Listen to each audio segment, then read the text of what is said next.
Bermakna bila anda amalkan habatus sauda setiap bulan sebagai satu amalan kesihatan, bayar balik harga badan anda yang bekerja untuk anda.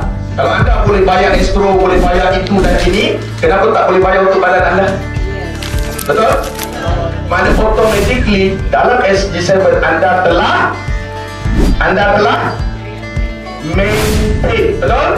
Baik, apa benefit bila anda maintain? Apa benefit bila anda maintain?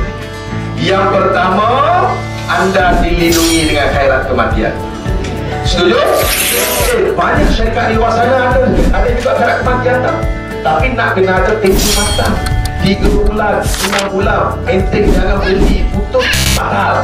Tapi dalam SG7 dia tak ada tempoh matang. Bulan ini anda maintain, bulan ini maintain, bulan tu juga dia meninggal dunia. Dia dapat tak khairat kematian?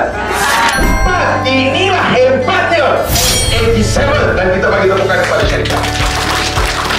Maintain dah.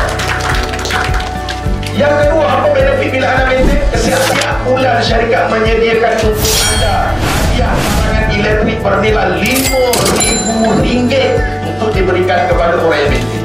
Pada best TV, Smart TV 40 inci. Betul atau tidak? Apa lagi kelebihan bila anda maintain? Tuan-tuan dan puan-puan, kalau anda pernah ada impian nak pergi umrah, saya nak tanya anda, ada tak impian? Mari kita bersama dengan SG7. InsyaAllah tuah ayam nampak di kaki.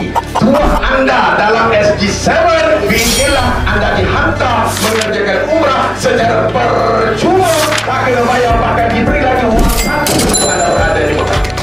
InsyaAllah. Syaratnya setiap bulan kalau ada 1,000 yang maintain, syarikat buat hadiah sambutan umrah. Betul? Faham tak ni? Tak faham, saya bagi tahu lagi ni.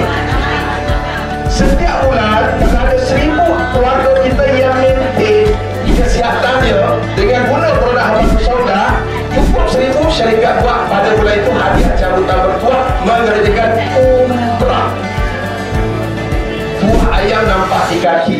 Ya, 1,000 per satu. Maknanya ada 2,000. 2 orang kalau 3,000. 3 orang kalau 5,000. 5 orang. Tuah ayam nampak di kaki kita. Betul? Tuah kita mana tahu ada di sini. Alam-alam melangkah, jangan selangkah. Alam-alam bercakap, jangan sepatah. Alang-alang kita berjuang di wadah perjuangan SAG. Ayo kita berjuang biar sampai jadi jutawan. Jumpa anda di Makam Al-Falah. Sekian, assalamualaikum.